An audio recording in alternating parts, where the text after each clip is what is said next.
तो भैया देख सकते हो यार, आज से हम लोग शुरू करने वाले कक्षा 12 रसायन विज्ञान पूरी किताब से सबसे ज्यादा महत्वपूर्ण अति लघु उत्तरीय प्रश्नों की सीरीज को। ठीक है, जिसमें हम 2 अंक वाले आपके प्रश्न देखेंगे, 75 सबसे ज्यादा महत्वपूर्ण अति लघु उत्तरीय प्रश्नों को, जो कि बोर्ड परीक्षा 2024 के लिए सबसे ज्यादा मोस्ट इंपॉर्टेंट है।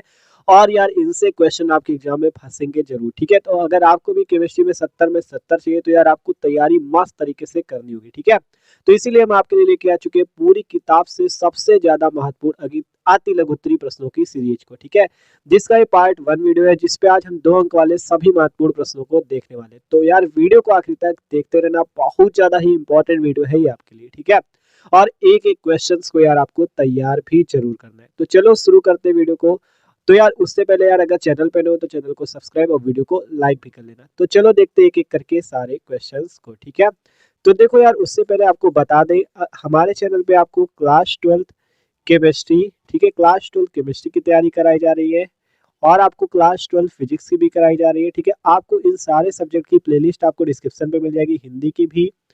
हिंदी के भी सारे जीवन परिचय और जितने भी क्वेश्चन है, मुहावरे, सब कुछ हम आपको बता रहे हैं। इंग्लिश की भी तैयारी आपको मस्त तरीके से कराई जा रही है। ठीक है, तो यार अगर आपको भी एग्जाम में 90 प्लस लाना है, ठीक है, 90% प्लस लाना है, तो आप हमारे चैनल से जुड़ सकते हो और चैनल को सब्सक्राइब करके मस्त तरीके से अपनी तैयारी कर सकते हो। ठीक है, आपको इनकी प्लेलिस्ट की लिंक डिस्क्रिप्शन पे मिल जाएगी। ठीक है, और जाके आप सारे वीडियो प्लेलिस्ट से देख सकते हो। ठीक है, डिस्क्रिप्शन पे आपको लिंक जरूर चेक करनी है।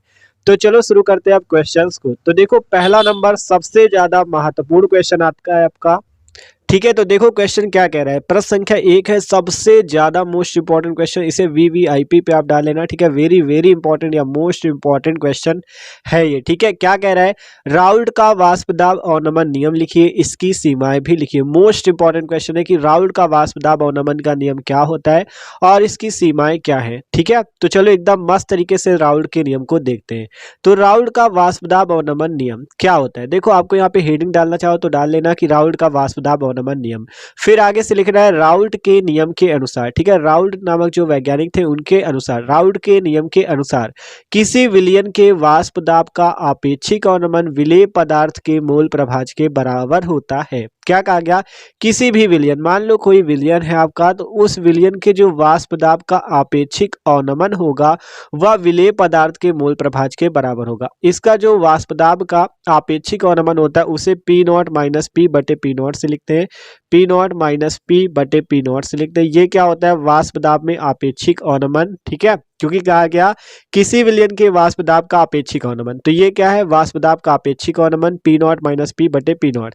ये किसके बराबर होता है, विलेय पदार्थ के मोल प्रभाज के बराबर होता है। तो विलेय पदार्थ का मोल प्रभाज क्या है, ये n1 बटे में n1 प्लस m2। ठीक है, तो यहाँ से फॉर्मूला जो राउल्ट के नियम का बनेगा वाष्प दाब अवनमन का, पी नॉट माइनस पी बटे में पी नॉट बराबर n1 बटा n1 प्लस n2, जहां ये पी नॉट क्या है, पी नॉट है आपका विलायक का वाष्प दाब। ये वाला पी नॉट आपका क्या है, विलायक का वाष्प दाब। यहाँ पे ये पी क्या है, पी है विलेय का वाष्प दाब। n1 क्या है, n1 है विलेय के मोलों की संख्या। n2 क्या है, विलायक के मोलों की संख्या। आपको सेम इसी तरह से लिखना है, तब यार आपको एग्जाम में पूरे नंबर मिलेंगे। पहले लिखा कि राउल्ट के नियम के अनुसार किसी विलयन के वाष्प दाब का अपेक्षिक अवनमन विलेय पदार्थ के मोल प्रभाज के बराबर होता है। अब वाष्प दाब में अवनमन क्या होता है, पी नॉट माइनस पी बटे पी नॉट, तो हमने यहाँ से लिख दिया पी नॉट माइनस पी बटे पी नॉट, और कह रहा है विलेय पदार्थ के मोल प्रभाज के बराबर होता है। तो विलेय पदार्थ के मोल प्रभाज को n1 बटे में n1 प्लस n2 लिखते हैं, तो ये अवनमन किसके बराबर हो जाएगा, इस मोल प्रभाज के। तो फॉर्मूला क्या बनेगा, पी नॉट माइनस पी बटे P naught equal to n1 बटे में n1 प्लस n2, जहां पी नॉट क्या है, विलायक का वाष्प दाब, P क्या है, विलेय का वाष्प दाब, n1 क्या है, विलेय के मोलों की संख्या, n2 क्या है, विलायक के मोलों की संख्या। ठीक है, तो क्वेश्चन आपसे यही कह रहा था कि राउल्ट का वाष्प दाब अवनमन नियम लिखिए, तो हमने वाष्प दाब का अवनमन नियम लिख दिया। आप कह रहा है इसकी सीमाओं को भी लिखिए, सीमाएं भी आपसे पूछता है। ठीक है, तो सीमाएं क्या है, सीमा का मतलब यह है कि राउल्ट का नियम कहाँ तक लागू होता है या राउल्ट का नियम कहाँ तक सीमित है। तो देखो हमने हेडिंग डाली सीमाएं। सीमाएं इसकी क्या है, पहली सीमा है राउल्ट का नियम केवल तनु विलयनों पर लागू होता है, सांद्र विलयन पर नहीं। जो राउल्ट का नियम है आपका, यह केवल तनु विलयन पर ही लागू होता है, सांद्र विलयनों पर राउल्ट का नियम लागू नहीं नहीं होता। ठीक है, तो ये इसकी पहली सीमा हो गई। अगली सीमा है यह नियम केवल आवाष्पशील पदार्थ के विलयनों पर लागू होता है। जो नियम है आपका, यह केवल आवाष्पशील पदार्थ के विलयनों पर ही लागू होता है। ठीक है, तीसरी सीमा है कि वैद्युत अपघट्यों के विलयनों पर राउल्ट का नियम लागू नहीं होता। ठीक है, जो वैद्युत अपघट्य के विलयन होंगे उस पर राउल्ट का नियम लागू नहीं होगा। ठीक है, अगला है जो पदार्थ विलयन में संगुणित हो जाते हैं उन पदार्थों के विलयन भी राउल्ट के नियम से विचलन प्रदर्शित करते हैं या राउल्ट का नियम का पालन नहीं करते। तो सीमा देख सकते हो, पहली सीमा थी कि राउल्ट का नियम केवल तनु विलयनों पर लागू होता है, सांद्र पर नहीं। फिर यह नियम केवल आवाष्पशील पदार्थ के विलयनों पर लागू होता है। फिर वैद्युत अपघट्यों के विलयनों पर राउल्ट का नियम लागू नहीं होता। जो पदार्थ विलयन में संगुणित हो जाते हैं उन पदार्थों के विलयन भी राउल्ट का नियम का पालन नहीं करते। तो यही पूरा क्वेश्चन आपका कंप्लीट होता है। कह रहा था राउल्ट का वाष्प दाब अवनमन नियम लिखिए और इसकी सीमाएं भी लिखिए, तो पूरा क्वेश्चन कंप्लीट। ठीक है, तो आप चलते अगले नंबर क्वेश्चन की ओर, वो भी मोस्ट इंपॉर्टेंट है। ठीक है, तो चलो देखते हैं। और यार इन क्वेश्चंस को आप तैयार भी करते चलना क्योंकि मोस्ट इंपॉर्टेंट है, और अगर चैनल पे न हो तो चैनल को सब्सक्राइब भी जरूर करना। ठीक है, तो देखो अगला क्वेश्चन कहता है समपराशरी विलयन किसे कहते हैं। जो समपराशरी विलयन होते हैं वो क्या होते हैं। ठीक है, तो हमने यहाँ पे लिखा ऐसे विलयन जिनके परासरण दाब समान ताप पर समान हो समपराशरी विलयन कहलाते हैं। मतलब ऐसे विलयन या ऐसे सॉल्यूशन जिनके जो परासरण दाब हो वो समान ताप या समान टेम्परेचर पर समान हो पराशरी विलयन कहलाते हैं। क्या कहा गया, ऐसे विलयन जिनके परासरण दाब समान ताप पर समान हो समपराशरी विलयन कहलाते हैं। ठीक है, तो मोस्ट इंपॉर्टेंट था, इसी टाइप से आप लिख सकते हो। अगला क्वेश्चन कहता है प्रश्न संख्या 3 मूलरता किसे कहते हैं, उदाहरण सहित समझाइए। ठीक है, मूलरता क्या होती है इसे आपको उदाहरण से समझाना, ये क्वेश्चन भी आपका इंपॉर्टेंट है। ठीक है, तो देखो बात करें सबसे पहले मूलरता क्या होती है और फिर हम इसे समझाएंगे उदाहरण से कि मूलरता क्या होती है, इसको उदाहरण सहित समझाना है आपको। ठीक है, तो देखो हमने यहाँ पर से परिभाषा लिखी मोलरता की कि किसी विलयन के 1 लीटर में उपस्थित विलेय के मोलों की संख्या को मोलरता कहते हैं और इसका मात्रक मोल प्रति लीटर होता है। ये किलोग्राम गलत है। ठीक है, मोल प्रति लीटर होता है। क्या लिखा गया, मोलरता क्या होती है, किसी विलयन, मान लो कोई विलयन है तो किसी विलयन का जो आयतन हो वो जब 1 लीटर हो तो कहा गया किसी विलयन के 1 लीटर में उपस्थित जितना भी विलेय होगा उसी को मोलरता कहते हैं। क्योंकि कहा गया किसी विलयन के 1 लीटर उपस्थित विलेय के मोलों की संख्या को मोलरता कहते हैं और इसका मात्रक मोल प्रति लीटर होता है। तो यहाँ से मोलरता का जो सूत्र हो जाएगा वो क्या हो जाएगा, मोलरता बराबर होगा विलेय के मोलों की संख्या बटे में विलयन का आयतन, और आयतन अगर आप मिलीलीटर में लिखते हो तो ऊपर क्या कर देना, 1000 का गुणा कर देना है। ठीक है, तो मोलरता और मोलरता को कैपिटल एम से प्रदर्शित करते हैं। ठीक है, कैपिटल एम से प्रदर्शित करते हैं, तो मोलरता कैपिटल एम बराबर हो जाएगा विलेय के मोलों की संख्या बटे में विलयन का आयतन मिलीलीटर में और ऊपर 1000 का गुणा। ठीक है, तो ये मोलरता की परिभाषा और सूत्र हो गया। आप कह रहा है उदाहरण सहित समझाइए, तो देखो मान लो आपसे कहा जाए, यहाँ पे उदाहरण डाल के लिख देना 0.2 मोलर विलयन। आपसे अगर हम कहें 0.2 मोलर, मोलर का मतलब है मोलरता। ठीक है, 0.2 मोलर विलयन किसी भी चीज का विलयन हो सकता है। ठीक है, किसी भी चीज का, एग्जाम्पल के तौर पे हम आपसे कहें 0.2 मोलर विलयन, तो इसका क्या मतलब होगा, इसका मतलब होगा 0.2 मोल विलेय 1 लीटर विलयन में। क्योंकि आपसे कहा गया किसी विलयन के 1 लीटर में, किसी विलयन के 1 लीटर में कितने विलेय के मोल उपस्थित है वही मोलरता होती है। तो 0.2 मोलर का अर्थ यही हुआ कि 0.2 मोल विलेय 1 लीटर विलयन में उपस्थित है। ठीक है, तो यही चीज समझ में आया। बस इसी तरह से आपको उदाहरण देके समझा देना है कि उदाहरण लिखना है 0.2 मोलर विलयन का अर्थ है कि 0.2 मोल विलेय 1 लीटर विलयन में। ठीक है, तो ये हो गया मोलरता किसे कहते हैं, इसका सूत्र और इसका उदाहरण। ठीक है, तो समझ में आया, ये मोस्ट इंपॉर्टेंट था।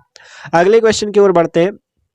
अगला क्वेश्चन भी बहुत ज़्यादा इंपॉर्टेंट है। ठीक है, क्वेश्चन कह रहा है मोल प्रभाज से आप क्या समझते हैं। आपसे एग्जाम में मोल प्रभाज पूछा जाए या आपसे मान लो पूछ लिया जाए कि मोल अंश किसे कहते हैं, तो कंफ्यूज ना होना, दोनों एक ही चीज़ है। मोल प्रभाज या मोल अंश कहा जाए, दोनों एक ही चीज़ है। ठीक है, तो बात करें मोल प्रभाज या मोल अंश से आप क्या समझते हैं। तो देखो बात करें मोल प्रभाज क्या होता है, हमने यहाँ पे इसकी परिभाषा लिख रखी है कि विलयन में उपस्थित किसी एक घटक या अवयव के मोलों की संख्या तथा विलेय एवं विलायक के मोलों की संख्या के अनुपात को उस अवयव का मोल प्रभाज कहते हैं या ठीक है, यहाँ पे कहते लिख देना, उस अवयव का मूल प्रभाज कहते हैं। ठीक है, तो हमने परिभाषा क्या लिखी कि विलयन में उपस्थित, विलयन मान लो कोई विलयन है तो विलयन में आपको पता है कौन कौन उपस्थित होता है, विलेय उपस्थित होता है और कौन उपस्थित होता है, विलायक उपस्थित होता है। दो ही चीज तो विलयन में उपस्थित होता है। तो हमने वही लिखा, विलयन में उपस्थित किसी एक घटक या अवयव के मूलों की संख्या तथा विलेय एवं विलायक के मूलों की संख्या के अनुपात को उस अवयव का मूल प्रभाज कहते हैं। ठीक है, अगर मान लो हम आपसे कहें कि विलेय के मूल प्रभाज का सूत्र बताओ, तो अगर आपसे कहा जाए विलेय का मूल प्रभाज, तो आपको ऊपर लिखना है विलेय के मूलों की संख्या और बटे में विलेय के मूलों की संख्या प्लस विलायक के मूलों की संख्या। जैसे कहा गया कि विलयन में उपस्थित किसी घटक, घटक या अवयव का मतलब है यही विलेय और विलायक। ठीक है, किसी घटक या अवयव के मूलों की संख्या तथा विलेय एवं विलायक के मूलों की संख्या के अनुपात को उस अवयव का मूल प्रभाज कहते हैं। तो सिंपल विलेय का मूल प्रभाज पूछा जाए तो विलेय के मूलों की संख्या बटे में विलेय के मूलों की संख्या प्लस विलायक के मूलों की संख्या, मतलब जिसका पूछा जाए ऊपर पहले उसके मूलों की संख्या और नीचे दोनों के मूलों की संख्या का योग। ठीक है, इसी प्रकार से मान लो हम आपसे कहें विलायक का मूल प्रभाज बताओ, तो विलायक का मूल प्रभाज हो जाएगा विलायक के मूलों की संख्या बटे में विलेय के मूलों की संख्या प्लस विलायक के मूलों की संख्या। देख सकते हो दोनों में क्या अंतर है।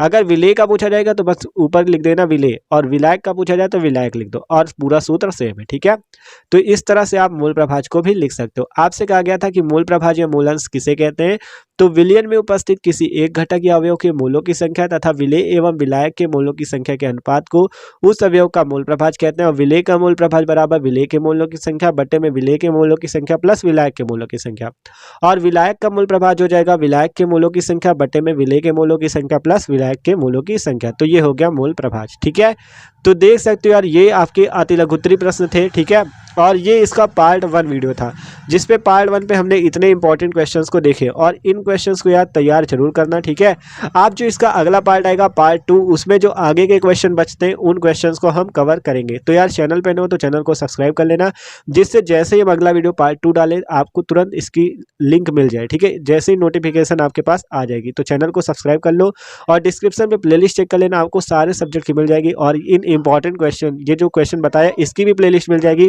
और आप इनके और भी वीडियो जाके देख सकते हो। ठीक है, तो चैनल को जल्दी से सब्सक्राइब कर लो और वीडियो को भी लाइक कर लो।